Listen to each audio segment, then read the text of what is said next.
Ritrovati a tutti i telespettatori di Antenna 3, buona domenica, ancora in compagnia con noi per capire cosa accade nel nostro territorio. Staremo insieme come sempre fino alle 13:30, come ogni domenica, e poi questa sera il telegiornale di Treviso. Allora subito vediamo il conteggio dell'azienda zero, del bollettino dei contagi. Ovviamente torniamo a parlare di Covid.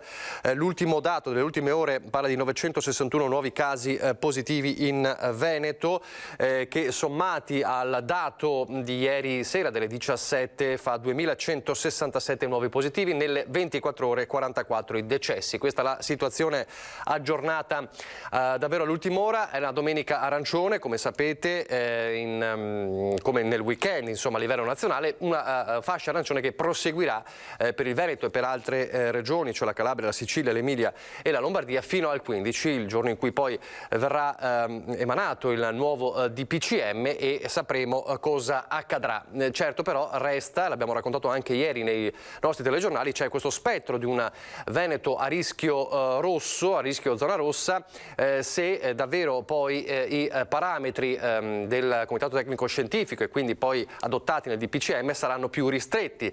Uno su tutti, un dato su tutti è quello della incidenza, insomma, dei positivi per ogni 100.000 abitanti in media, over 50.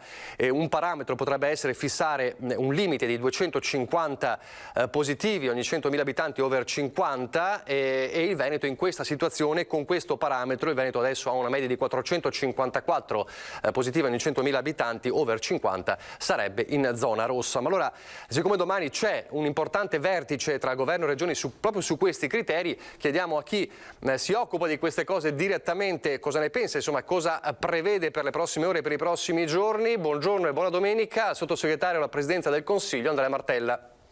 Buongiorno a lei e a tutti i telespettatori.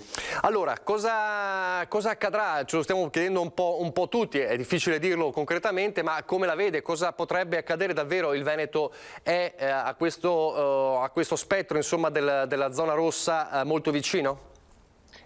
Guardi, innanzitutto le vorrei dire che noi siamo entrati in questo 2021 con sentimenti di ansia e di speranza. L'ansia per il perdurare di questa situazione anche nella nostra regione, con un numero alto di contagi, con un numero ancora veramente troppo alto di persone che non ce la fanno e perdono la vita, e con l'ansia per le difficoltà create dal punto di vista economico al nostro sistema produttivo a livello nazionale e anche in Veneto, e naturalmente con la speranza che la campagna di vaccinazione che si è attivata e che vede l'Italia tra i paesi, anche in Veneto, tra le regioni che stanno facendo di più, possa determinare un'uscita da questa situazione così difficile nella quale ci troviamo, e insieme la speranza che le varie misure adottate dal governo possano riuscire a far superare anche la difficile situazione economica. Certo, il Veneto si è trovato in questa situazione, forse alcuni messaggi sbagliati, forse una lunga presenza nella zona gialla hanno portato ad una circolazione maggiore del virus. Adesso si sa che sulla base dei parametri nazionali è stata decisa la zona arancione. Vedremo nei prossimi giorni che cosa succederà. Io mi auguro che la zona arancione dia dei risultati positivi, e cioè che questo contenimento davvero avvenga. Come lei ha ricordato, domani c'è una riunione con le regioni, lì si discuterà dei termini che potrà avere il prossimo DPCM, che entrerà in vigore dal giorno 16. Quindi domani la discussione è proprio sui criteri? Ma domani la discussione è una verifica attorno a quello che sta accadendo in Veneto e nelle altre regioni del nostro paese, la possibile revisione di criteri che possa portare all'assegnazione di aree diverse, di fasce di colorazione diversa, a secondo di quello che è l'andamento dei contagi, sulla base dei parametri che fin qui sono stati individuati, e forse anche con l'individuazione di nuovi parametri circa l'incidenza dei contagi sul numero della popolazione, però è una discussione ancora in corso che come sempre dovrà essere svolta con il massimo dell'attenzione alle realtà territoriali e con quello spirito di collaborazione che deve esserci tra il governo e le regioni.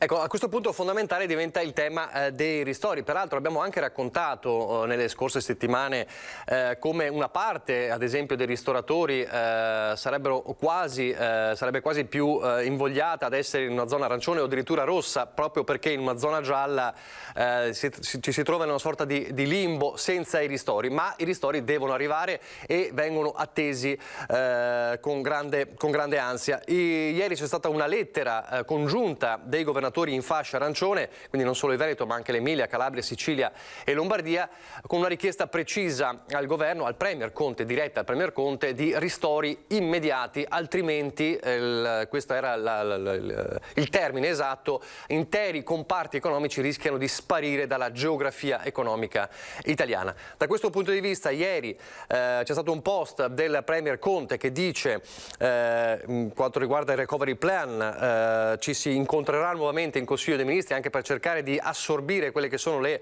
fratture che ci sono in questo momento in maggioranza, e dice mai come adesso dobbiamo lavorare per introdurre nuove misure di sostegno alle famiglie, ai lavoratori e alle imprese. In sostanza in quel post dice stiamo lavorando per un nuovo decreto ristori. A che punto siamo su questo?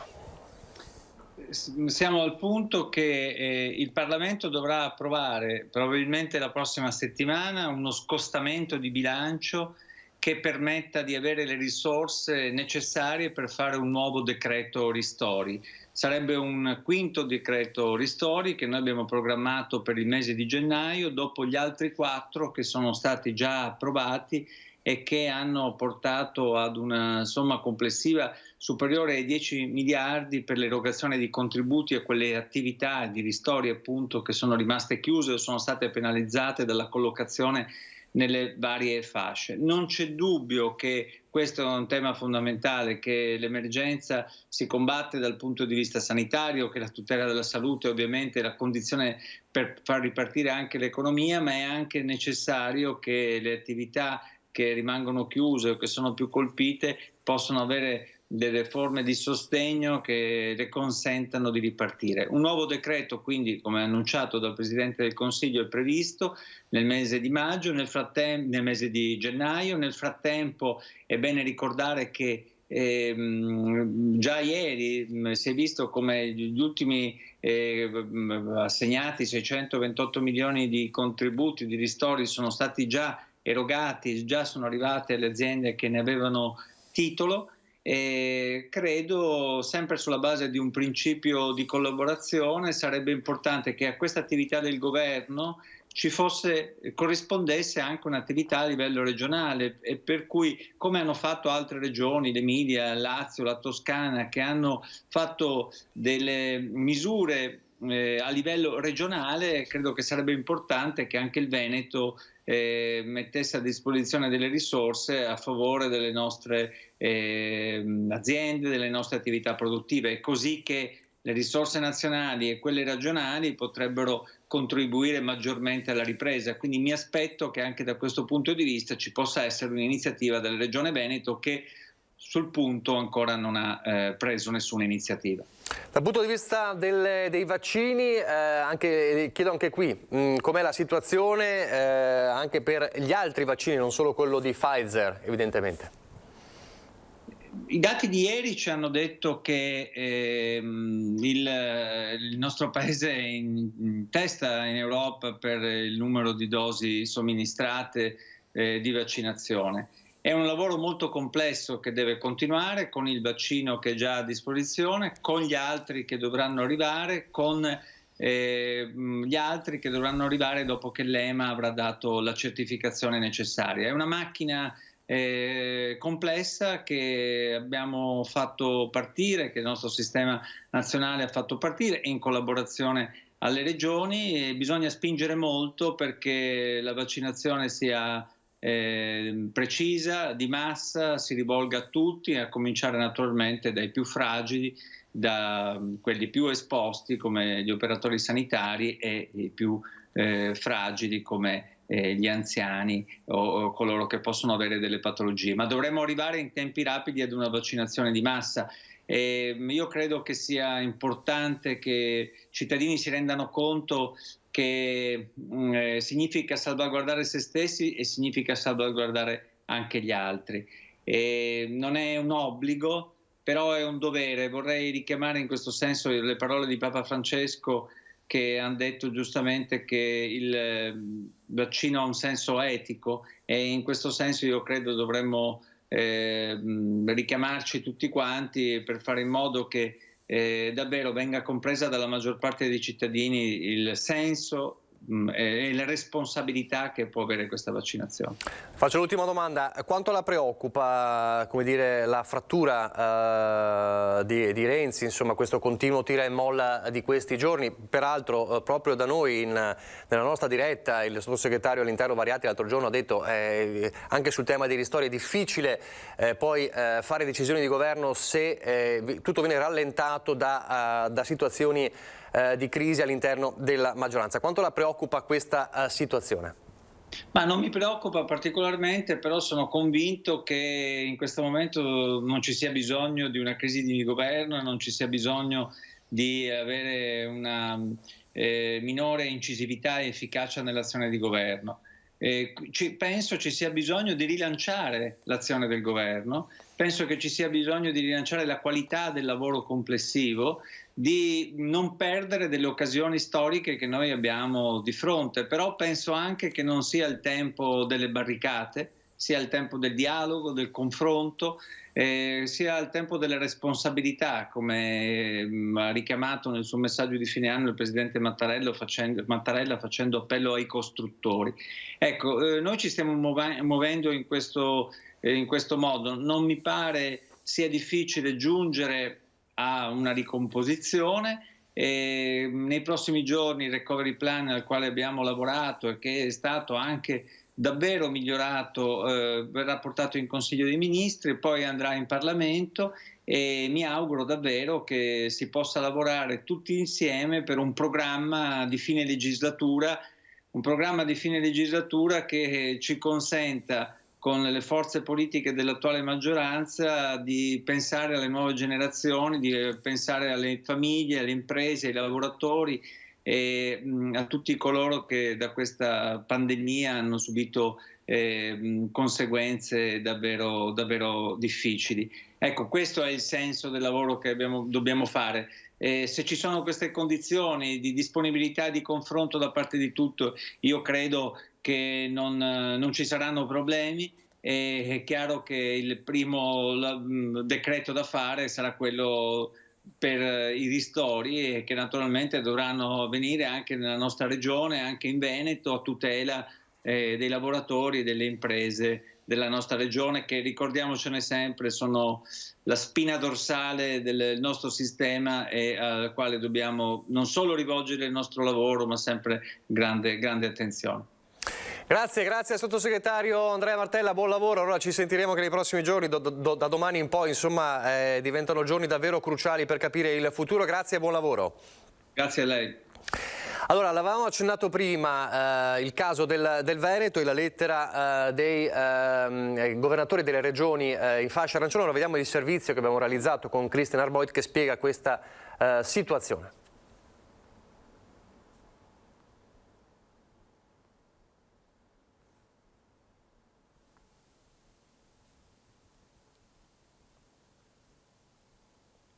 Fatto l'arancione potrebbe scattare il rosso per il Veneto, tutto dipenderà dalle decisioni del governo in merito all'ultima proposta avanzata dall'Istituto Superiore di Sanità, che dopo aver abbassato la soglia dell'indice R-Conti per il cambiamento di fascia chiede di fissare a 250 casi di positività ogni 100.000 abitanti il limite per passare in zona rossa. E qui sta il punto, perché in base all'ultimo monitoraggio l'unica regione a rischiare il rosso sarebbe giusto il Veneto, che nell'ultima settimana ha registrato 454 casi per 100.000 100.000 abitanti.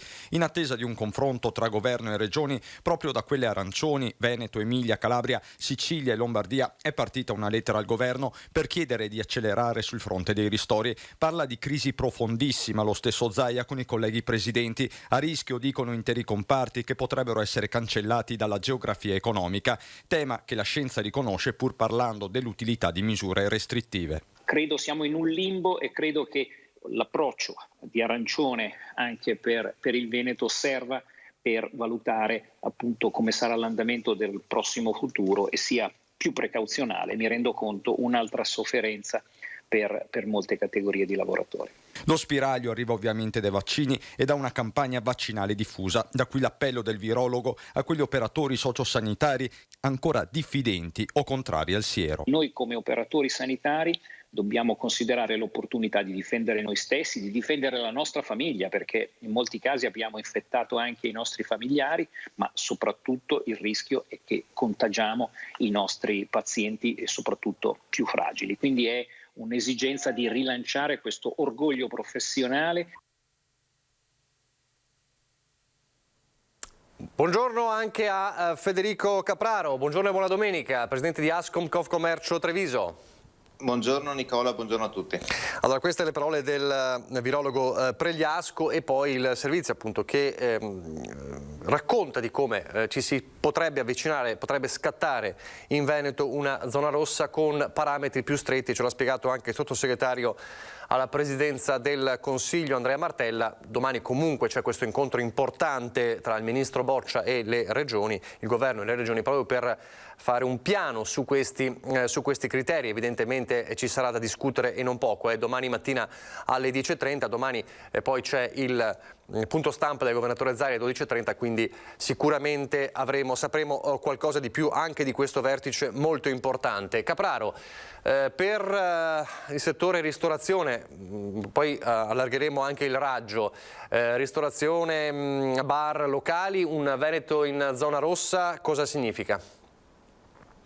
Ho seguito con molta attenzione l'intervento del sottosegretario Martella, devo tra l'altro ringraziarvi per in questo periodo di confusione per questa costante informazione che riuscite a dare con grande chiarezza e tempestività, per cui grazie per il lavoro che state facendo. Grazie a lei. Credo che a monte ci sia un errore di base, e cioè la previsione delle zone gialle, rosse, arancioni per gestire la pandemia sanitaria non è certo da mettere in discussione, tantomeno la metto in discussione io per le competenze e l'ambito che seguo.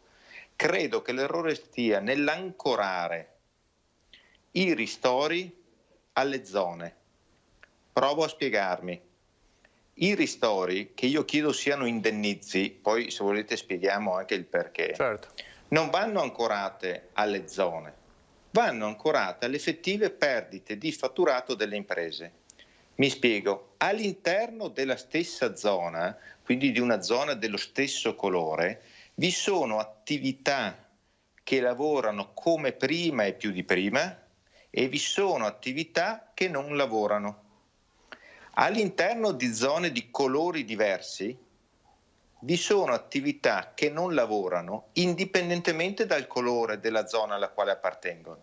Mi riferisco ad esempio, per essere chiaro, le agenzie di viaggio, gli alberghi non lavorano sia se appartengono alla zona gialla, bianca, arancione, rossa, verde, perché se sono limitati gli spostamenti, se i paesi esteri sono in zona rossa, è indipendente il colore nel quale tu ti trovi. Allora il richiamo ai ristori sì, subito. Certo, deve avvenire perché ci sono il 20% delle nostre imprese che sono segnate. L'80% è in difficoltà e il 20% è segnato se non si interviene subito. Ma ripeto, si deve intervenire con degli indennizi, cioè con un risarcimento pari all'entità di fatturato perso, legato appunto alla perdita di fatturato, indipendentemente dalla zona. Lo dico e chiudo, se posso esemplificare meglio per i telespettatori, riportando anche l'esempio di alcune attività che sono tutte queste in difficoltà, penso ai negozi di abbigliamento, di accessori al settore moda, che però vivono situazioni diverse a seconda che siano in centri minori o nelle città d'arte. Lì dove è mancata la presenza turistica, e nel Veneto siamo la prima regione in Italia, quindi la presenza turistica è importante, quest'anno registriamo nelle città d'arte un calo del 75%, è mancato tutto un afflusso di acquirenti di quel settore lì, per cui anche all'interno della stessa categoria e quindi della stessa zona vi sono situazioni diverse. Ecco perché l'ancorare il ristoro al colore della zona è un errore per sostenere le imprese. Le imprese vanno sostenute in base alla perdita di fatturato. E quindi per essere più capillari nel ristoro, quale potrebbe essere il sistema? Semplicemente la nostra Agenzia delle Entrate ha con i corrispettivi elettronici in tempo reale il fatturato giornaliero delle nostre imprese. Bene, dal 1° di marzo 2020 al 1° di marzo 2021, che ormai è alle porte, è un anno di pandemia economica. I numeri li abbiamo in tempo reale, si calcoli quali sono le perdite di fatturato dell'anno 2020 sugli anni precedenti, sulla media degli ultimi 2 anni, degli ultimi 3 anni, come si vuole, e si ristori, si indennizzi ciò che è stato perso, perché questa perdita è avvenuta per un pregiudizio che è stato arrecato nei confronti di queste imprese, non per loro responsabilità. Certo, c'è una gestione di pandemia sanitaria da considerare, ma è una causa esterna alle attività, a ciò che gli imprenditori fanno, alla responsabilità che loro hanno. Per cui lì si deve intervenire con un conto matematico che è semplicissimo e che l'Agenzia delle Entrate fa schiacciando un pulsante. A proposito di pregiudizi, poi le chiedo di spiegarci bene ai nostri telespettatori, spiegare bene a tutti la differenza tra indennizzo e ristoro, che è molto importante. Però, visto che parla di pregiudizio, saltando da un pregiudizio all'altro, c'è questa azione di Fratelli d'Italia, volevo chiedere un suo commento, che presenterà un'azione legale contro il governo perché considerato colpevole di aver arrecato danno economico alla categoria della ristorazione. L'iniziativa legale, senza precedenti, è volta a richiedere un risarcimento danni al governo reo di aver varato provvedimenti penalizzanti. Secondo gli esponenti di Fratelli d'Italia, il Comitato Tecnico Scientifico non avrebbe mai scritto che i ristoranti sono più sicuri a pranzo e meno a cena, quindi nella messa in atto dell'esecutivo nei confronti dei ristoratori c'è una clamorosa penalizzazione della filiera della ristorazione. Insomma, è come dire, la ristorazione è stata penalizzata anche rispetto ad altre situazioni magari più rischiose e quindi un'azione legale di risarcimento. Lei cosa pensa di questo? Ma al di là di alcuni aspetti che avevamo anche trattato nei mesi precedenti, certamente alcune categorie sono state colpite e abbiamo visto tra l'altro che sono state colpite da dei provvedimenti che poi non hanno dato i risultati, perché la chiusura dei ristoranti, la chiusura dei ristoranti in particolare non ha portato al cambiamento dei numeri della pandemia di cui stiamo parlando. Detto questo, siamo su questo punto, e cioè proprio perché è intervenuto un provvedimento che ha comportato la chiusura di un'attività imprenditoriale, penso alla ristorazione nella fascia serale, e quindi un provvedimento indipendente dalla responsabilità del ristoratore in questo caso. Se il ristoratore, per contribuire al percorso di uscita dalla pandemia sanitaria, deve tenere chiuso il proprio locale per un provvedimento governativo, insieme a quel provvedimento deve essere dato al ristoratore il corrispondente del fatturato che lui ha perso per poter, insieme agli altri ristoratori, agli altri esercenti, contribuire come sistema paese all'uscita da questa situazione. Dico perché quando si parla di ristoro sembra un riferimento molto approssimativo a una sorta di compensazione, di sostegno. No, ci sono numeri precisi. Ecco perché io parlo di indennizzo, perché questo è un risarcimento preciso. che si può calcolare al centesimo di euro. Non è una compensazione, un aiuto, un sostegno, no. Qui ci sono fatturati che sono stati privati agli imprenditori per delle decisioni di causa superiore, sul quale non stiamo certo a discutere. Benissimo, i numeri sono precisi, sono sui libri corrispettivi delle nostre imprese, si prendono e si diano in risarcimento. È un danno che è stato subito, è un danno che deve essere risarcito. Quindi il concetto è io non ti devo dare una mano perché sei in difficoltà, ma io ti devo ridare quello che ti ho tolto per motivazioni, diciamo, superiori. Questo è il concetto. Esattamente, dal punto di vista giuridico, dal punto di vista economico-finanziario, non si può discutere questo principio. Quindi lei dice non occorre fare un'azione legale, dovrebbe essere col sistema che diceva prima molto più semplice, senza aspettare processi o azioni penali. Assolutamente, è una questione di volontà politica e è chiaro. E perché secondo lei non viene attuato? Perché? Ma c'è evidentemente un problema di base, cioè di mancanza di materia prima, cioè di disponibilità economica. I numeri sono spaventosi, spaventosamente grandi. E due, probabilmente c'è la convinzione che i piccoli in qualche modo se la potranno cavare. Non è così. Ci sarà un problema di ordine sociale questa primavera, non appena liberalizzeranno, chiamiamolo così per farci capire, la possibilità di licenziare, che solo in provincia di Treviso siamo ben oltre i 20.000 addetti sul settore terziario. Lo dico perché anche il blocco dei licenziamenti è costosissimo dal punto di vista del paese, perché questa cassa integrazione, la FIS, costa al nostro paese e soprattutto dal primo all'ultimo giorno non cambia le condizioni di mercato. È un costo che noi ci troviamo l'ultimo giorno in cui verrà corrisposta la FIS ad aver sostenuto senza aver cambiato minimamente la situazione. Noi dobbiamo pensare già da ora che quei soldi devono essere investiti sulle nuove competenze, sulla possibilità che dobbiamo dare a questi lavoratori di rimettersi sul mercato, che per il prossimo periodo sarà necessariamente un mercato diverso, perché quello che è successo inciderà sui settori in maniera tale per cui anche il turismo impiegherà anni a rientrare sui parametri, sui numeri precedenti sui quali noi abbiamo costruito la nostra offerta turistica. Per cui non c'è la possibilità nei prossimi 5 anni di reimpiegare come prima, con gli stessi modelli organizzativi, con gli stessi costi,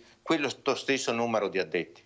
Ecco, se noi non iniziamo a pensare al futuro e continuiamo invece con soluzioni tampone sull'immediato, non ne veniamo mai fuori e i costi saranno insostenibili. Ecco perché c'è una mancanza di materia prima e una cattiva gestione della poca materia prima disponibile, perché se noi pensiamo, e chiudo, ai bonus, e se pensiamo che il nostro paese possa ripartire grazie ai nuovi rubinetti, ai monopattini, ai banchi a rotelle, io credo che ci sia qualcuno a Roma che non ha capito qual è il fondamento del nostro paese, che è la piccola impresa, la micro, nano impresa. Questo è il fondamento del nostro paese. Qui ci sta la base delle nostre comunità, delle nostre città, dei nostri lavoratori, dei nostri imprenditori. L'Italia è questa. È questo lo stile di vita italiano che tutti ci invidiano. Ma noi mettiamo in discussione la scuola, la cultura, le imprese. Questo è il dramma che stiamo vivendo. Lei diceva prima un 20% di aziende segnate, si riferiva proprio alla marca trevigiana? Ma questo è un dato a livello nazionale che ritroviamo anche a livello regionale, a livello provinciale, perché nel settore terziario e quindi commercio, turismo e servizi abbiamo un numero di imprese che è a grossissimo rischio, perché il primo passaggio, ripeto, lo avremo con un grosso calo degli occupati nella primavera-estate 2021 e poi al termine dell'anno 2021 ci sarà anche un aumento delle chiusure delle attività che in un primo momento proveranno a sopravvivere riducendo il personale impiegato e subito dopo, nell'impossibilità di poterlo fare, saranno costretti a chiudere. Un 20%, e quindi lei diceva con la fine del blocco dei licenziamenti 20.000 posti di lavoro a rischio nel terziario, nella Marca. Noi registriamo 20.000 posti di lavoro a rischio e oltre 2.000 imprese a rischio. E oltre 2.000 imprese a rischio. Le 2.000 imprese a rischio... Del nostro settore, eh? Sì, le 2.000 imprese Quindi a rischio a fine anno, entro la fine dell'anno. Nel corso del 2021. Nel corso del 2021. Ma che riguardano un comparto, uno dei comparti, certo. Perché poi c'è la produzione che invece sta tenendo, almeno certo. in alcuni settori sta anche crescendo. Io penso al settore del mobile, che è un settore che, ricordiamo, anni fa, fino a un paio d'anni fa, era un settore in difficoltà, registravamo molte chiusure di molti stabilimenti, di molte realtà anche storiche. Penso alla nostra zona che in provincia di Treviso registrava dei distretti del mobile importanti. Oggi è un settore che cresce a doppia cifra, complice le dinamiche in corso, la gente sta più a casa, evidentemente è chiaro che investe su ciò che, di cui ha bisogno e quindi sulla casa. È un settore che è ripartito. Quindi questa è la situazione, è la fotografia. Ritiene che abbia ragione ad esempio la CGIL a chiedere e chiederà al governo a livello nazionale anche di prorogare ulteriormente il blocco dei licenziamenti, o sarebbe uno spostare il problema in avanti? È solo un spostare il problema, non è risolverlo. Noi dobbiamo iniziare a mettere mano con delle politiche attive alla programmazione futura e quindi a pensare a quali saranno i settori che potranno riassorbire questi lavoratori e lì dove è possibile intervenire con, ripeto, dei percorsi formativi, dei sostegni ai lavoratori, alle imprese che seguono questi percorsi per poter mettere questi lavoratori nelle condizioni di cambiare il loro percorso professionale e trovare impiego in altri settori, perché alcuni di questi sono per il prossimo futuro segnati. Il prorogare il blocco vuol dire spostare il problema. Per di più credo che la campagna di vaccinazione in corso con un po' di fortuna ci porterà nell'estate 2021 a speriamo vivere una situazione diversa da quella che stiamo vivendo oggi, che non ha nulla di diverso rispetto alla primavera 2020 e ai 3 mesi di lockdown. Ecco. Allora in quell'occasione c'è la possibilità di reimpiegare anche in alcuni settori del terziario alcuni lavoratori, perché riparte la stagione, una stagione che con numeri molto bassi comunque ha dato la possibilità ad alcune imprese, penso al nostro Veneto, del litorale, delle nostre spiagge, comunque di lavorare, ripeto, con dei cali rispetto agli anni scorsi, ma comunque di permettere l'apertura della stagione e anche l'impiego di lavoratori.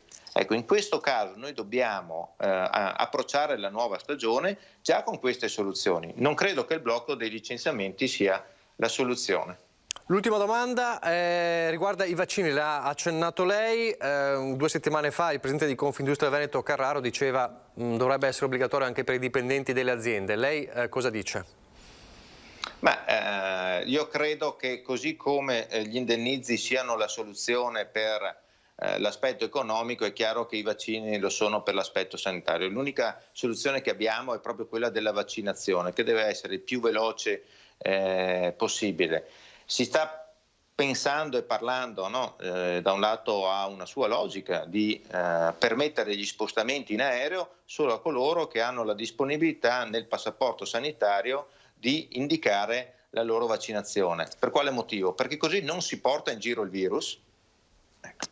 Questo deve avvenire anche negli ambienti di lavoro, perché ci sono degli ambienti di lavoro nei quali si sta molto a più contatto, facendo l'esempio che ci riportava all'inizio, che in un ristorante. Ma un ristorante è chiuso e invece un posto di lavoro, una fabbrica, un'azienda è aperta e i lavoratori sono fianco a fianco al lavoro per 8 ore. allora io credo che si debba incentivare, spingere la vaccinazione, premesso che deve essere fatta anche una campagna comunicativa di questo tipo. C'è un richiamo ad un principio di responsabilità sociale e, se volete, anche ad un principio etico. Non lo dico perché lo ha richiamato Papa Francesco, lo dico perché è un aspetto che noi non possiamo non trascurare. Noi vacciniamo noi stessi, ma lo facciamo prima di tutto pensando agli altri, perché noi siamo i primi a poter essere portatori del virus. Quindi non è solo per salvare e salvaguardare noi stessi, ma è proprio per mettere al riparo la nostra comunità e in particolare le fasce più deboli. L'ultima domanda, questa è davvero l'ultima, dopo la lascio libero. Dal punto di vista, diciamo, umano, lei chiaramente è in contatto con tante persone che lavorano nel vostro settore. Cosa le dicono le persone, i ristoratori, i baristi che sono davvero in crisi, di quel 20% di aziende segnate? Cosa pensano, cosa dicono, come vedono il loro futuro? E poi immagino si appoggino a voi anche per avere un conforto, diciamo. Ma ci sono sentimenti che sono cambiati molto in questo periodo, alcuni sono cresciuti, alcuni sono stati sostituiti. Penso l'ansia iniziale è stata sicuramente superata da una sorta di rassegnazione, perché oggi quello che manca è la prospettiva. Credetemi, un imprenditore non ha paura di affrontare la certezza di dover rimanere chiuso per 3 mesi.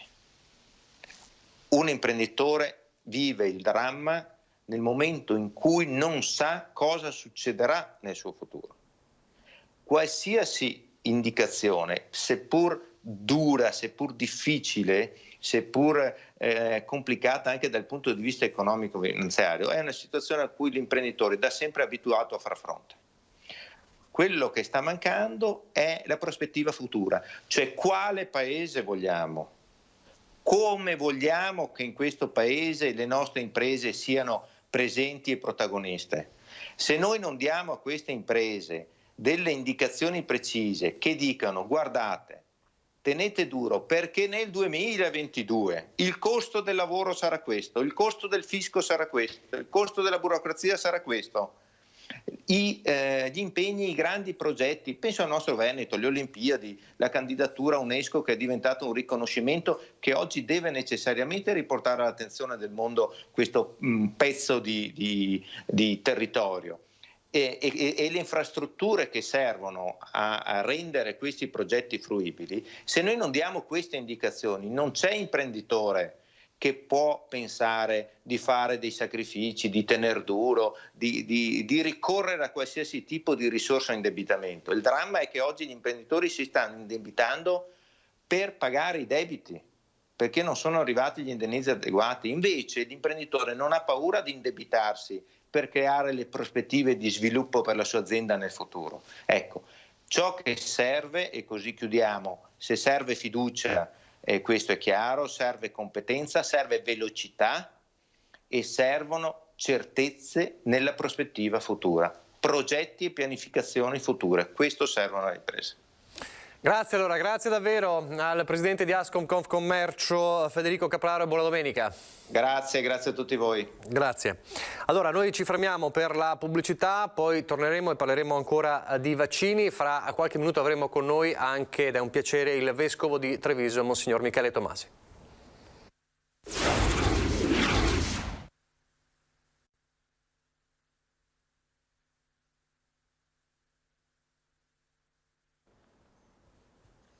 Rieccoci in diretta, un aggiornamento di cronaca con un incendio che è scoppiato poco dopo le 22 di ieri sera a Verona, nel termovalorizzatore di Ca del Bue. Un incendio proprio di rifiuti, vediamo le immagini proprio dei vigili del fuoco, 2 squadre sono intervenute ieri sera, si era sviluppato il fuoco da un grosso cumulo di frazione secca, aveva prodotto una copiosa nube di fumo che ostacolava le operazioni. Individuato con termocamera il braciere principale, i vigili vigili hanno erogato schiuma per evitare che le fiamme si diffondessero anche al resto del materiale contenuto nella capiente struttura. L'intervento è durato quasi 2 ore e ha interessato circa 70 metri cubi di rifiuti. Questo è avvenuto ieri sera alle 22 a Verona. Allora, lo abbiamo annunciato poco prima della pubblicità ed è un piacere avere con noi in diretta il vescovo di Treviso, Monsignor Michele Tomasi. Buongiorno e buona domenica. Buongiorno, buona domenica a voi, grazie dell'invito.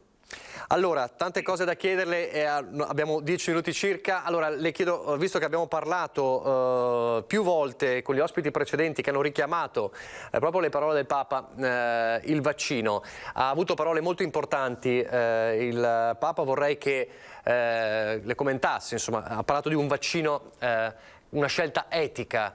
Tante famiglie si stanno chiedendo in queste settimane cosa accadrà. Tante famiglie hanno dei dubbi. Come togliere questi dubbi? Come riuscire a sbrogliare la matassa dei dubbi? Ma io credo affidandoci a una sorta di fiducia pubblica anche nelle istituzioni.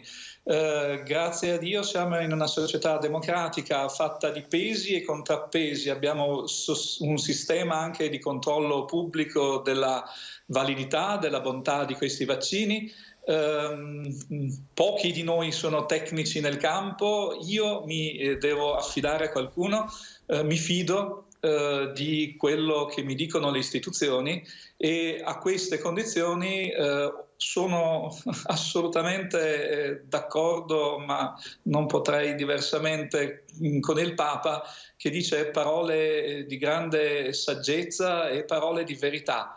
È in gioco la salute di ciascuno, è in gioco la salute degli altri, è in gioco la possibilità di poter tornare ad una vita serena, probabilmente diversa ma serena, senza la continua paura che il virus continui a girare, magari anche attraverso di noi.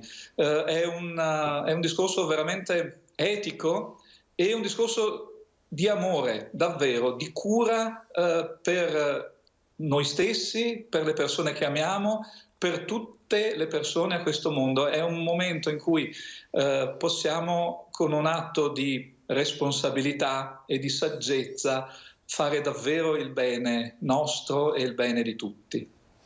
Tante parole potrebbero sintetizzare il 2020 che è appena trascorso. Quale invece potrebbe essere la parola alla quale affidarsi per il 2021? Lei ha scritto nella sua lettera pastorale, l'ha intitolata Saldi nella speranza. Può essere questa speranza la parola per il 2021? Sì, io credo di sì. La speranza è lo sguardo sul futuro di chi sa che il futuro stesso è incerto, che ci possono essere delle prove, ma che ha uno sguardo sul futuro fiducioso, perché sa che non siamo da soli. Il cristiano sa che c'è l'amore di Dio che lo sostiene in ogni prova e soprattutto nella prova il Signore si prende cura di noi. Per tutti quanti si sa che le risorse delle persone, quando non si lasciano prendere dalla paura e dalla solitudine, sono più forti di ogni ostacolo. La speranza è quella virtù che ci permette di vedere la luce anche nel buio, ci fa vedere tutto il bene che riceviamo e che possiamo fare noi agli altri anche in un periodo di prova, anzi direi soprattutto in un periodo di prova. Speranza e come conseguenza la fortezza, cioè quel coraggio tenace di chi sa che alle sue mani è data e affidata la cura di tutti e di chi sa che insieme con gli altri ce la può fare. Ci stiamo avvicinando a un altro periodo che forse potrebbe portare il Veneto in zona rossa. Per molti potrebbe essere un ulteriore sforzo dopo tanti mesi di sforzo. Allora dove trovare proprio in questa speranza la forza di andare avanti, la resilienza con la quale affrontare un eventuale nuovo momento di restrizione? ci dovrebbe essere chiaro che le misure che vengono prese sono veramente quelle che servono a impedire la diffusione del contagio. Questo mi pare anche di fronte ai numeri delle persone che muoiono per questa malattia, così tante, sono troppe, alle persone ricoverate, alle persone che soffrono, anche di fronte a tutta la fatica e l'incertezza che dà sul mondo economico, sociale, proprio di fronte a questo dobbiamo seguire indicazioni che ci aiutino, che siano decisive per impedire la diffusione del contagio. Fatto questo, si riesce a ripartire, a rigenerare i nostri rapporti a tutti i livelli, anche a quelli economici. E nel frattempo la speranza ci obbliga ad aprire gli occhi, a guardarci intorno a noi, a aspettare chi rimane indietro, ad aiutare, a darci da fare, ad essere solidali, e ciascuno nel suo compito e nella sua responsabilità. Gli organismi pubblici per dare i ristori, gli accompagnamenti, le garanzie necessarie, ai singoli cittadini il senso civico, la responsabilità, l'aiuto reciproco anche nel vicinato, agli organismi intermedi, al volontariato di continuare a impegnarsi, alla Chiesa di essere un luogo di autentica solidarietà, di aiuto e di accoglienza. Aveva detto qualche tempo fa, ha lanciato anche una sorta di appello parlando del momento difficile anche ai grandi gruppi economici, siate solidali, venite incontro. È un appello che ha trovato una risposta, secondo lei bisogna fare ancora di più? C'è tanta generosità, c'è tanto impegno, c'è tanto senso civico da parte di tantissimi imprenditori. C'è alle volte da qualche parte invece la tentazione di continuare con modelli di autosufficienza o di egoismo. Io credo che la via giusta è quando avremo tanti di noi a tutti i livelli che ci prendiamo cura. C'è una grandissima capacità di rimboccarsi le maniche e di impegnarsi. Se continuiamo a credere che è necessario farlo assieme, perché abbiamo bisogno gli uni degli altri, noi viviamo solo nel tessuto della nostra società, allora ce la faremo. Magari per un certo periodo bisogna stringere un po' la cinghia e aiutare chi è in difficoltà. La disperazione ha delle conseguenze tanto gravi quanto quelle del contagio, però di aiutare e di tenere coesa questa nostra società. Ecco, questo forse è la cosa di cui abbiamo bisogno, concreti passi di coesione. Qual è il rischio di ritornare o di lasciarsi andare alla rabbia? Abbiamo visto anche recentemente esempi da questo punto di vista. La rabbia che esplode è esattamente il contrario di quello di cui abbiamo bisogno. Abbiamo bisogno di spazi dove le fatiche, le frustrazioni, i problemi, i dolori delle persone possano essere ascoltati, accolti e lì dove possibile, con tutti gli sforzi possibili, aiutati. E poi bisogna davvero capire che la nostra vocazione, la nostra verità di persone è quella di aiutarci, di condividere questa esperienza. Noi viviamo molto meglio se riusciamo a trovare, magari a fatica, ma a trovare le ragioni della convivenza. La rabbia non aiuta, acuisce i problemi, ci allontana, ci rende più deboli e più soli. Grazie davvero per questo importante messaggio un po' a tutti i fedeli che ci stanno osservando e anche a tutti, insomma, ai telespettatori, perché sono parole importanti, soprattutto in questo periodo molto delicato. Grazie e buona domenica al Vescovo di Treviso. Grazie a voi, buona domenica, buon lavoro e un saluto a tutti i telespettatori. Grazie davvero. Allora, torniamo allora a parlare dei vaccini. È stato un argomento del quale ha parlato anche Monsignor Michele Tomasi, la questione etica del vaccino, prendersi cura degli altri e non solo di se stessi. A Treviso ieri è iniziata la vaccinazione anche dei medici di base, obiettivo 1200 in questo weekend. C'è anche un messaggio da parte dei colleghi ai medici di base che sono contrari o sono dubbiosi. C'è un 30% ancora che non ha aderito a questa campagna. Guardate. Alle 12 è iniziata nella sala convegni del Cafoncello la vaccinazione per i medici di base della Marca. Nella prima giornata 500 quelli che hanno ricevuto la dose di vaccino, domani toccherà ad altri 600. Le prenotazioni diciamo che non sono a livello del personale ospedaliero, ma attorno al 70% degli aventi diritto, quindi possiamo anche essere soddisfatti in questa fase. Una percentuale dunque che soddisfa, anche se resta circa un 30% che al momento non ha prenotato la vaccinazione, ed è proprio a questi medici che si rivolgono i colleghi che invece l'inoculazione l'hanno appena ricevuta. Di informarsi, di leggere gli articoli su PubMed, l'efficacia di questo vaccino supera quella del vaccino anti-influenzale. Se non tutti si vaccineranno, a continuare a perpetuare questa situazione per anni. Forse la mia categoria è un po' renitente a queste novità, tra virgolette, però insomma voglio dire, ci sono due grosse istituzioni come l'EMA e l'FDA che certificano sulla validità. Purtroppo non si aggiornano, non leggono, non sanno un tubo, insomma. Tra l'altro penso che sia un dovere del medico imparare le cose, e più ne impara meglio. Tra i vaccinati c'è la consapevolezza dell'importanza del vaccino nella lotta al Covid. Penso che lo dobbiamo fare tutti, perché è l'unica arma che abbiamo a disposizione per liberarci da questa pandemia. Sono un medico, dovrei essere un idiota a avere dei dubbi, insomma.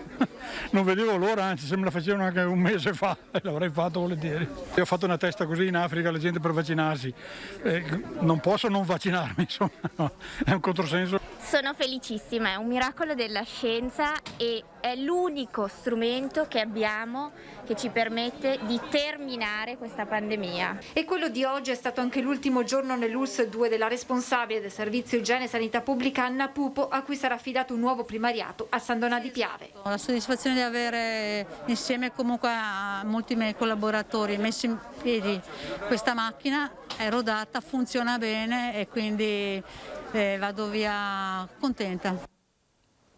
Così ieri nel nostro telegiornale Francesca Bozza, oggi lo vedremo anche il dato aggiornato delle vaccinazioni nel secondo giorno della campagna di vaccinazione anche per i medici di base. Pochi istanti di pubblicità e poi di nuovo in onda.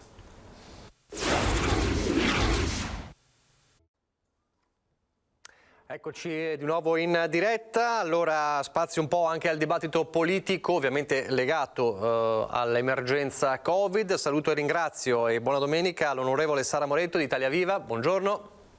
Buongiorno. Saluto e ringrazio e lo vedo Tommaso Razzolini, consigliere regionale di Fratelli d'Italia, buongiorno. Buongiorno a tutti. E poi Anna Maria Bigon del Partito Democratico, consigliere regionale del Partito Democratico, buongiorno anche a lei.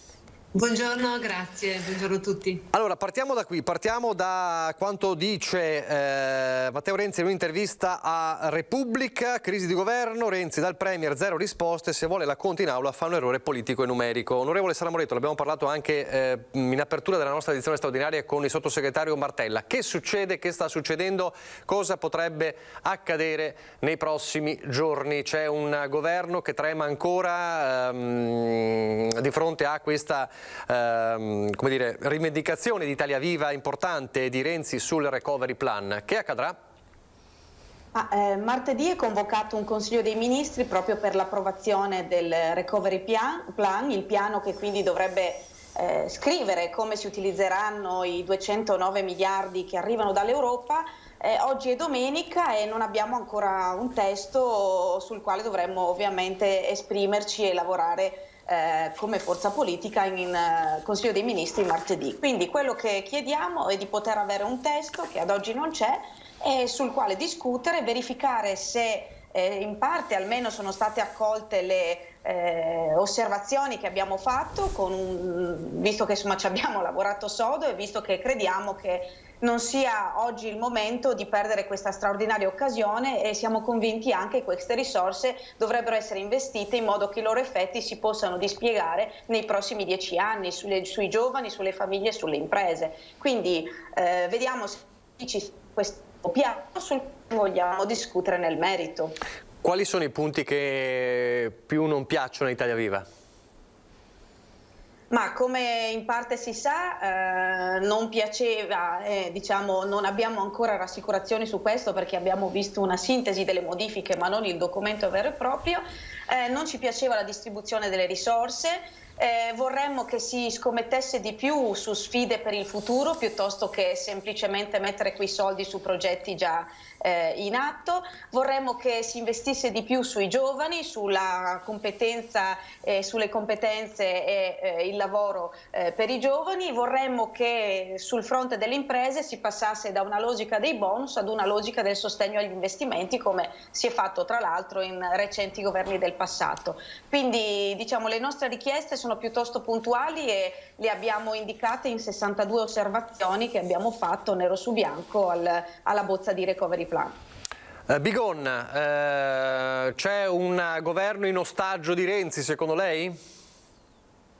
Ma guardi, io credo che sia veramente un momento sbagliato di fare queste osservazioni. Io non le vedo tra l'altro osservazioni molto puntuali, le vedo proprio come una polemica e mi dispiace usare questo termine perché in genere mi dà di superficialità usarlo o quantomeno sentirlo dire. Certo è che non è il momento in una pandemia mondiale così grave, assolutamente. È solo una questione di visibilità.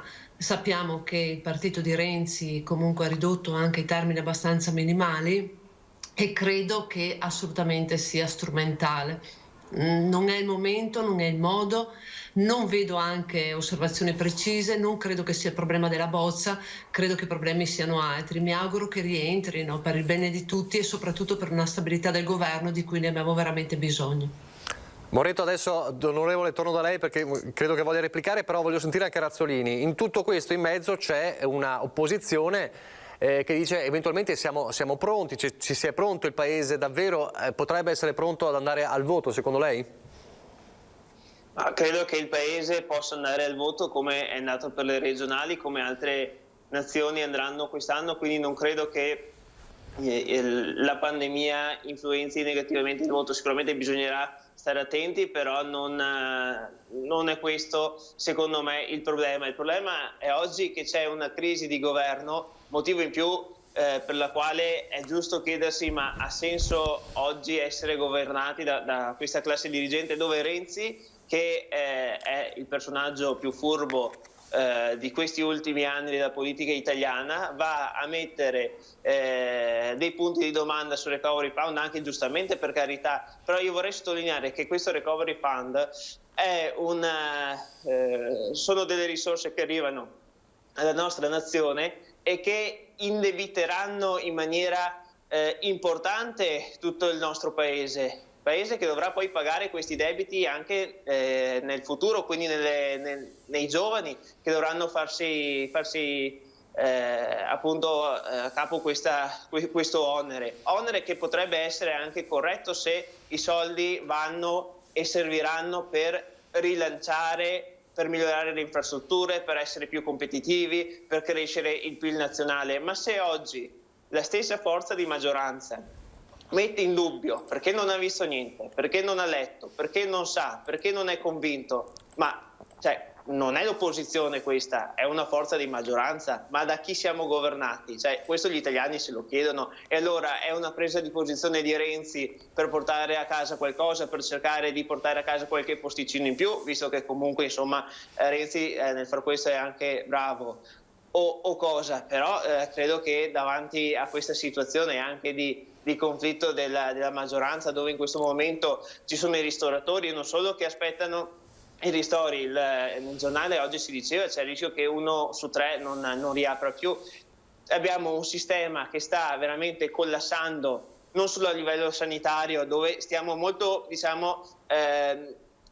per salvaguardare il più possibile il contagio e l'aspetto sanitario, stiamo dando mazzate comunque a fasce di aziende e economiche del nostro paese, cosa che possiamo dire anche è un equilibrio che ci stiamo dando, e quindi va anche bene, perché oggi la priorità sta sulla salute dei cittadini. Questa è una scelta che, per carità, non vado a discutere, però in questo momento dove veramente c'è in atto una crisi pazzesca, dove probabilmente chi questo virus un po' ce l'ha fatto arrivare sta crescendo sempre di più, invece c'è tutto il resto del mondo che è messo in ginocchio, e nel frattempo però possiamo litigare, possiamo pretendere, magari dammi un posto in più che così sto buono, va bene il recovery, non va bene, trovo questo abbastanza strano, ma è una furbizia che non ha una lungimiranza per chi ama il proprio paese, per chi ama la propria nazione, per chi vuole far bene e vuole fare gli interessi dei cittadini. Onorevole Moretto. Ma quello che io mi chiedo è, se non è il momento ora, quando è che dovremmo parlare di dove impiegare dei soldi e su cosa investire per superare la pandemia? Cioè, il Recovery Fund è per definizione diciamo il piano che dovrebbe aiutare i paesi europei, ciascuno per parte propria, ad uscire da questa pandemia e a ripartire. Quando è che ne dovremmo discutere? Quando la pandemia è finita? Quando i soldi sono persi? Cioè, io veramente mi chiedo qual è il momento nel quale si devono porre le questioni di merito, perché se non è mai il momento per porre le questioni di merito, allora non so cosa stiamo a fare politica. Mi spiace che si dica che le nostre osservazioni non sono puntuali, perché sono 62 pagina per pagina, forse magari bisogna leggerle prima di dire che non sono puntuali. Mi risulta tra l'altro che anche il Partito Democratico abbia fatto osservazioni, perché quella bozza di piano non convinceva nemmeno loro. E credo che quindi non ci sia momento, se non questo, per discutere davvero e fino in fondo di quali sono i campi sui quali investire, riprendendo l'intervento che mi ha preceduto, in primis quello della sanità, dove se non avessimo in qualche modo aperto una discussione alla sanità si sarebbero riservati solo 9 miliardi su 209, io credo che questo sia imbarazzante, avremmo dovuto investirne di più attraverso anche l'utilizzo del MES, come sapete, ma comunque dovrebbero essere cambiati i saldi, quindi quando è il momento per discuterne? E aggiungo un'ultima cosa, io non vorrei che nella furia diciamo di difendere le proprie posizioni si raccontasse anche qualcosa che non va. Questa discussione non impedisce e non ostacola in alcun modo il proseguio dei ristori alle attività economiche. Il Parlamento ha votato, ne faccio parte quindi lo dico con certezza, entro il 31/12 tutti gli atti che servono ai ristori fin qui destinati, e a breve il governo dovrebbe fare un ulteriore scostamento per i prossimi ristori, scostamento sul quale Italia Viva voterà a favore senza alcun dubbio, indipendentemente dalla discussione sul recovery. Quindi quello che stiamo chiedendo è una discussione sui contenuti che non danneggia gli italiani, ma anzi forse fa sì che i soldi vengano utilizzati meglio, come anche altre forze politiche sia di maggioranza che di opposizione stanno chiedendo. Lei fa riferimento sicuramente alla intervista che ha fatto proprio qui il sottosegretario Achille Variati, proprio in diretta con noi, che ha detto che il problema dei ristori è rallentato dalla crisi di governo. Ma secondo lei perché l'ha detto allora? Ma diciamo che in questo momento, come dicevo prima, ciascuno deve anche un po' difendere la propria posizione. Il Partito Democratico in un primo momento accanto anche a Italia Viva ha chiesto che ci fosse una forte discussione sui contenuti, si sono aperti anche dei tavoli di lavoro a Palazzo Chigi, si è chiesto che il recovery plan venisse rivisto. Improvvisamente però, quando poi si è entrati più nel merito, c'è stato un freno, uno stop. Per giustificare questo stop bisogna mettere la paura nelle persone, però questo lo trovo assolutamente scorretto. I ristori alle famiglie, alle imprese che sono urgenti e necessari non sono messi in discussione da questo momento di confronto sul recovery plan, anzi forse da questa discussione ne uscirà qualcosa anche di meglio per le imprese in termini di investimenti per il futuro. Bigon, torno da lei, non so se voleva controreplicare, e se no le chiedo una cosa che riguarda proprio i ristori, ma mi dica pure. Ma guarda, allora, per quanto riguarda la discussione, io credo che in qualsiasi maggioranza, in qualsiasi governo, in qualsiasi istituzione ci debba essere la discussione, e credo che sia condivisibile. Anche il Partito Democratico, come giustamente diceva l'onorevole, ha fatto le sue osservazioni, ma quello che sta facendo Renzi è completamente diverso dalle osservazioni e stiamo facendo veramente una brutta figura nei confronti della gente che sta pensando completamente ad altro. Che poi mi venga a dire dal collega che rappresenta la Lega che si parla di difesa della tutela della salute. Fratelli d'Italia, la correggo, Fratelli d'Italia. Fratelli d'Italia, scusami, che si parli di difesa della tutela della salute in un sistema quantomeno veneto della seconda fase, dove vediamo tutt'altro, perché vediamo ospedali sotto pressione, medici che non ne possono più, contagi altissimi in proporzione, in percentuale in relazione alla media nazionale, decessi in modo esagerato come numero. Io credo che veramente dovremmo stare tutti tranquilli, trovare un'unità e soprattutto cercare di investire in sanità pubblica, condivido. Dobbiamo soprattutto fare in modo di non ritardare nemmeno un giorno questo grande e importante investimento che arriverà dall'Europa, perché questi 290 miliardi di euro non sono un debito pubblico, assolutamente, e lo dico per Fratelli d'Italia, ma anche per tutta la maggioranza veneta, perché non è un debito pubblico, ogni investimento, se fatto bene, torna tanto di più, soprattutto per il rilancio, e ne abbiamo bisogno. Allora, Razzolini, visto che ha chiamato in causa anche lei, poi di nuovo Moretto. Razzolini.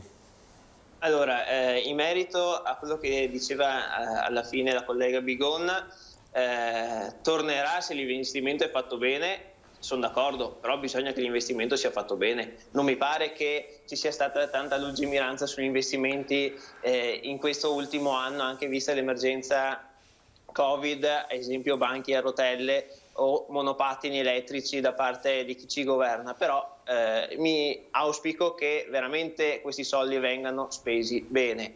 Tornando al discorso di prima, dove questa volta invece sono d'accordo con la collega Bigon, c'è, parlando di Renzi e maggioranza ed equilibri, c'è modo e modo per parlare, per discutere. La politica è comunque un confronto continuo di idee, però facendo parte della stessa maggioranza c'è anche il modo in cui c'è e si può fare il confronto.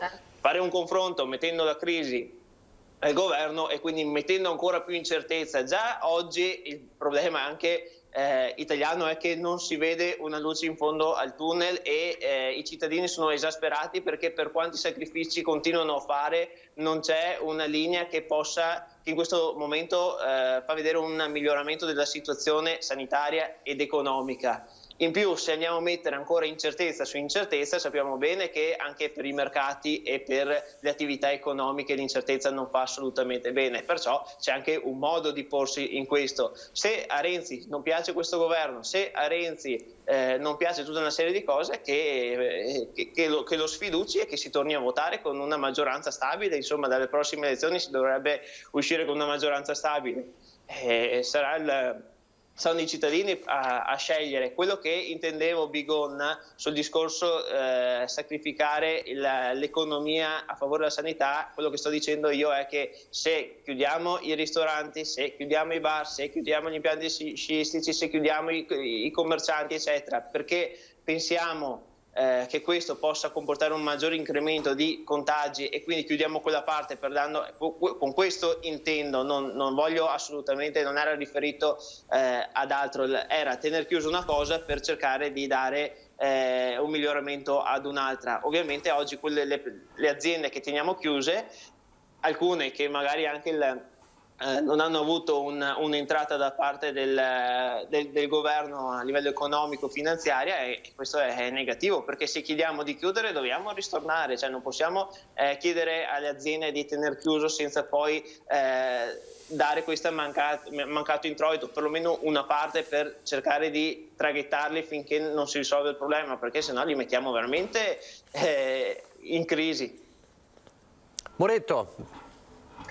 Sì, io credo che è vero che ci sia modo e modo di porre le questioni dentro una maggioranza, per cui ripercorro velocemente alcune cose. Il 22 luglio Italia Viva ha chiesto in Parlamento che si arrivasse ad un voto, dopo ovviamente un certo lavoro, sul recovery plan, il 22 luglio. Il 5 di novembre, in accordo con il Partito Democratico e col suo segretario, si chiede un punto della maggioranza a Palazzo Chigi, ci sono degli incontri. Nello stesso mese di novembre arriva direttamente in Consiglio dei Ministri una bozza di recovery plan che, se non fosse stata stoppata, sarebbe stata approvata e inviata in Europa così com'era, quindi con solo 9 miliardi alla sanità e solo 3 miliardi al turismo, settore del quale in Veneto credo insomma abbiamo la prova che debba essere assolutamente sostenuto. Da lì siamo passati, quindi in discussione si è aperta, ad un documento che è arrivato alla vigilia di Natale. Durante le festività abbiamo fatto il nostro lavoro, il 30 di dicembre abbiamo posto le 62 osservazioni sulle quali chiediamo una risposta, da allora c'è il silenzio.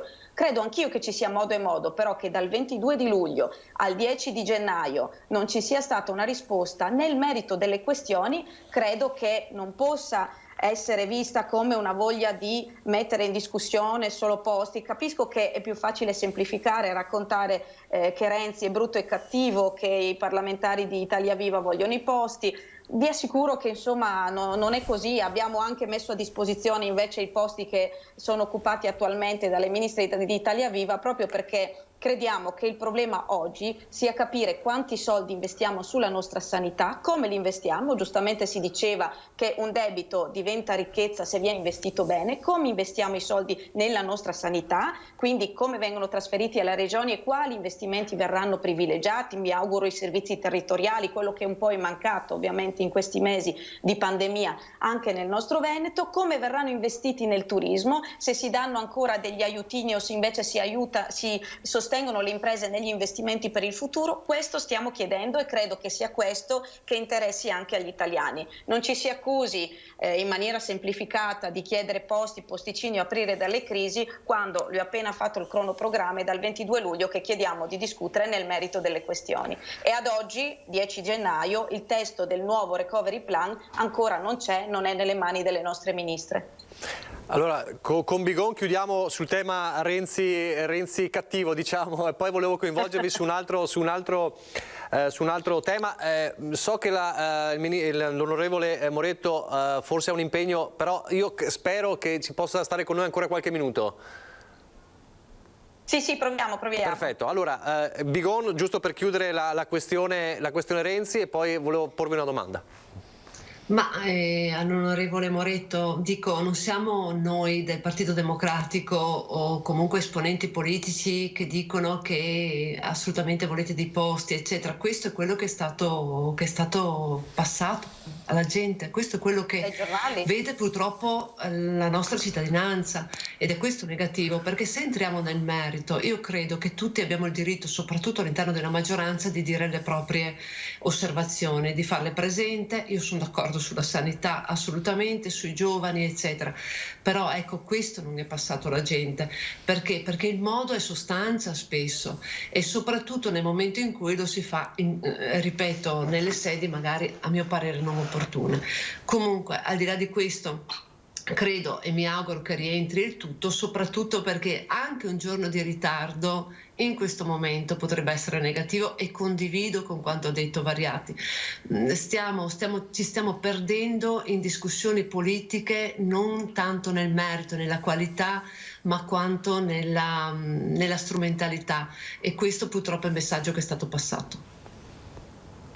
Allora, non so se vuole, ma non usciamo più, se vuole replicare ancora, forse sì.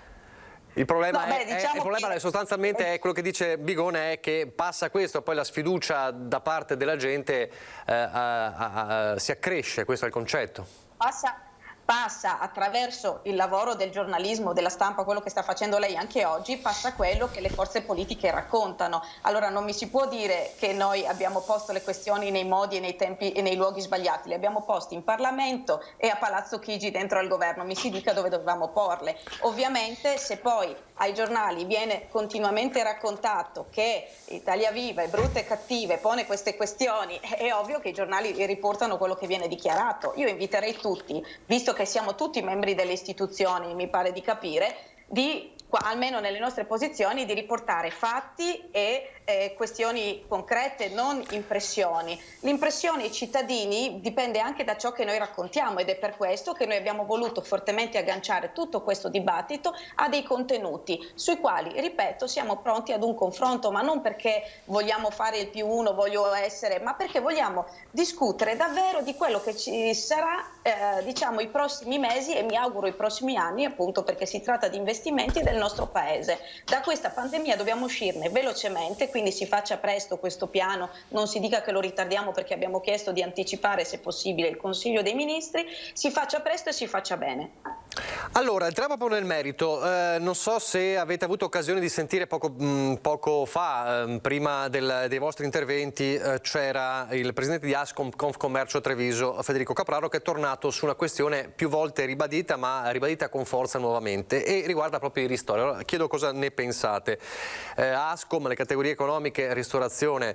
Poi vorrei chiedere anche a Razzolini sull'iniziativa di Fratelli d'Italia, di questa azione legale di risarcimento promossa da Fratelli d'Italia, ma ne parliamo dopo.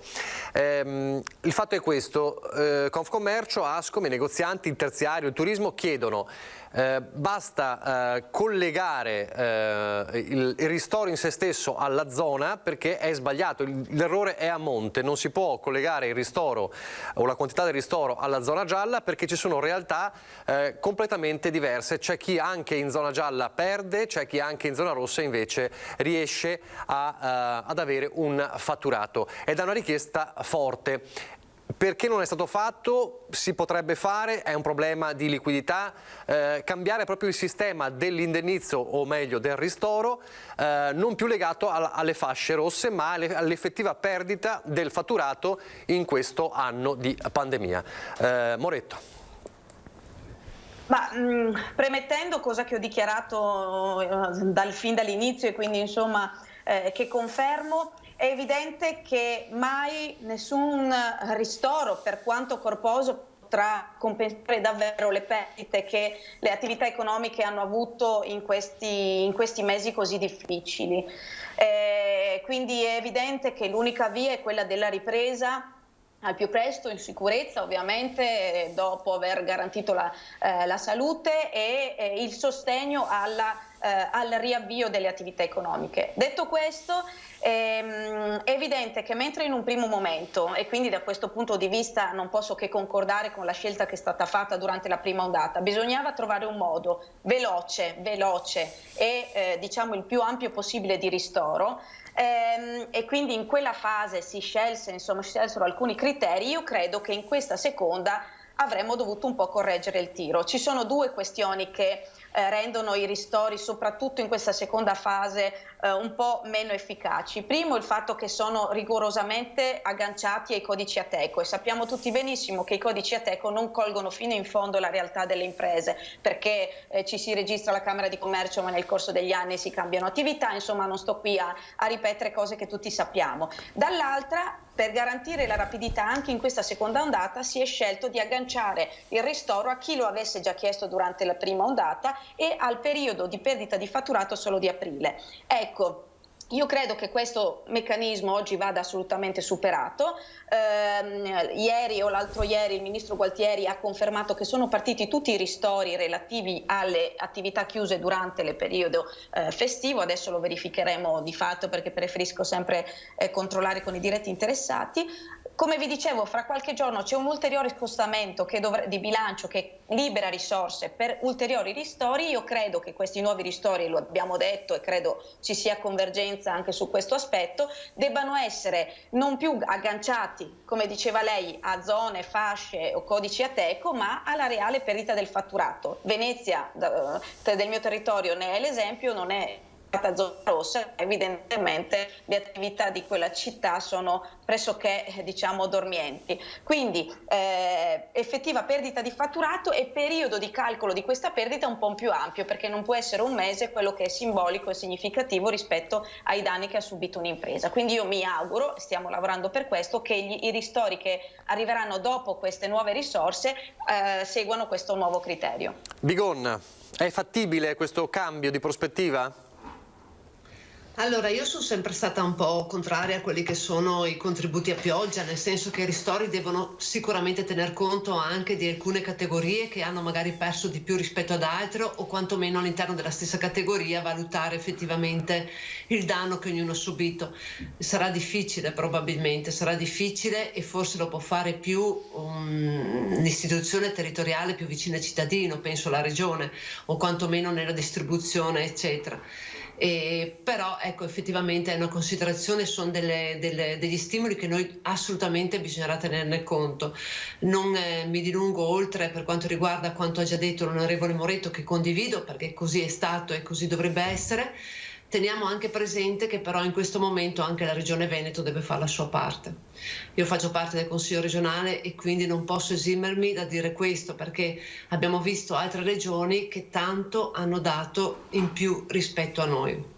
Penso ad esempio al Piemonte, dove abbiamo visto 116 milioni di euro, mi sembra, per quanto riguarda i ristori proprio ai propri territori e anche ai propri cittadini, e imprese, eccetera. Per cui anche il Veneto dovrebbe, che poi una battuta di Zaia sia stato detto che dispiace non aver applicato l'addizionale IRPEF, esatto, qualche tempo fa, deve rendersi conto che adesso siamo in ginocchio, che tante attività sono in ginocchio, tante cose si sarebbero potute fare molto di più. Non entro nel merito di quello che potrebbe essere spostato tra un capitolo all'altro, ovviamente, però ecco, questo poteva essere sicuramente una soluzione per aiutare quantomeno chi ha più bisogno degli altri. Razzolini, su questo e poi anche sullo sganciare i ristori, anche se voi chiedete qualcos'altro come Fratelli d'Italia, dalle zone gialle. Però prima su questo, insomma, la regione che deve fare di più. Come accennava prima Bigon, le regioni che comunque riescono a dare una mano di più sono regioni che hanno adottato l'IRPEF. Avendo fatto una scelta di non tassare i cittadini, va a finire che comunque si ha delle minori entrate, perché è ovvio che chiedo una tassa e ho delle entrate, queste entrate poi le utilizzo per un ritorno sul territorio come lo ritengo giusto. Non avendo questa possibilità è ovvio che ci sono minori entrate, regioni l'hanno applicata e quindi hanno questa capacità di maggiore rispetto alla regione Veneto.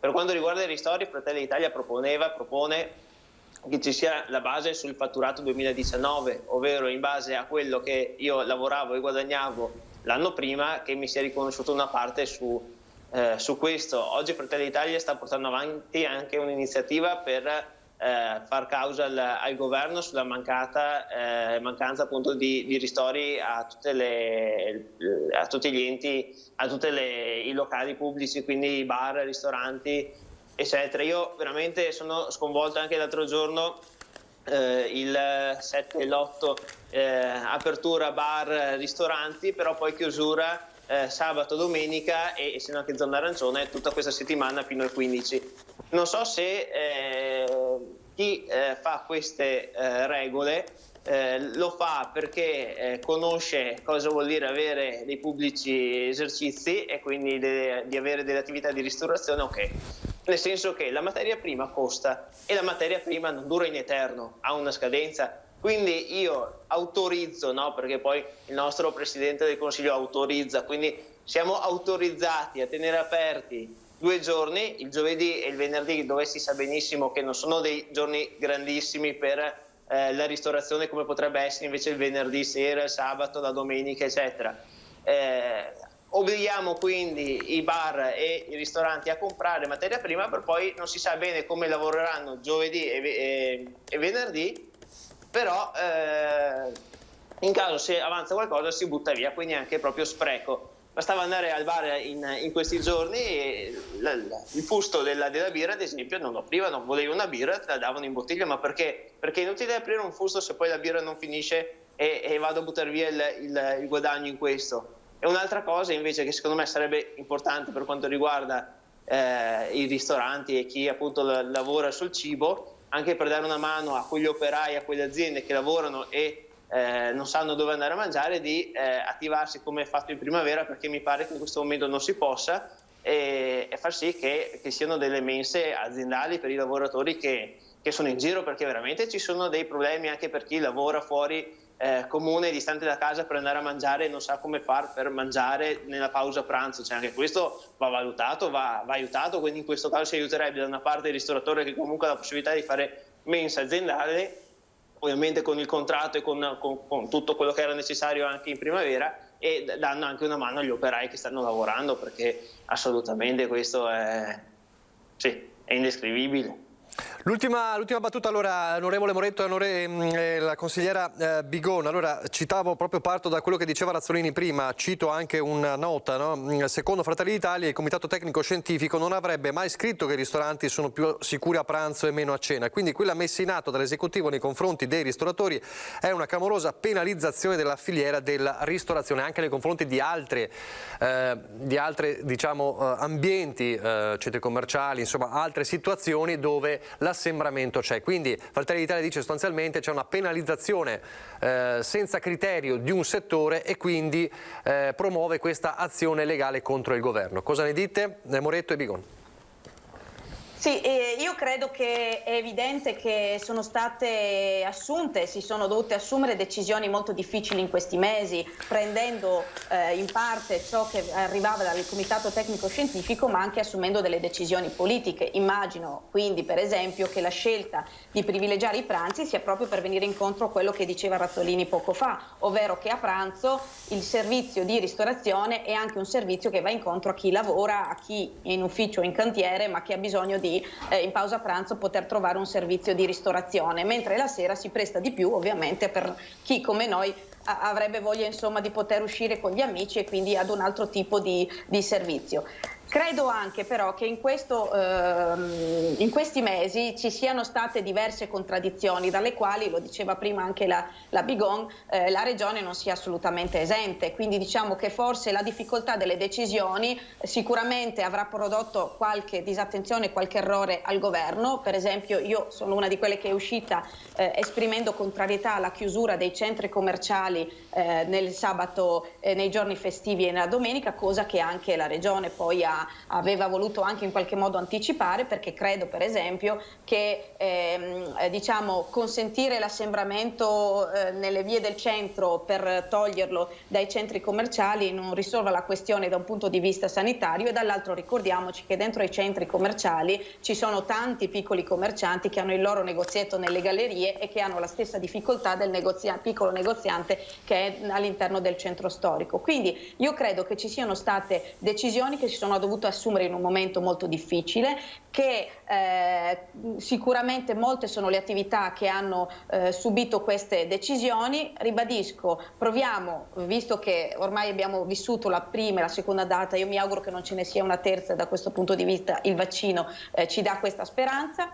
Proviamo anche a ritarare le nostre decisioni cercando di tener conto delle difficoltà che sono state vissute. Io credo che i ristoratori siano stati fortemente colpiti, la questione relativa alle scorte, agli acquisti che diceva Razzolini è assolutamente vera, e mi auguro che quindi si arrivi presto ad una regolamentazione che sia A o B, ma che sia chiara e determinata per un bel periodo, in modo che la gente possa programmarsi e che questi imprenditori possano capire quanto comprare, chi chiamare a servizio e chi lasciare a casa, cassa integrazione. Questo è doveroso nei loro confronti. Bigon, l'ultima parola a lei.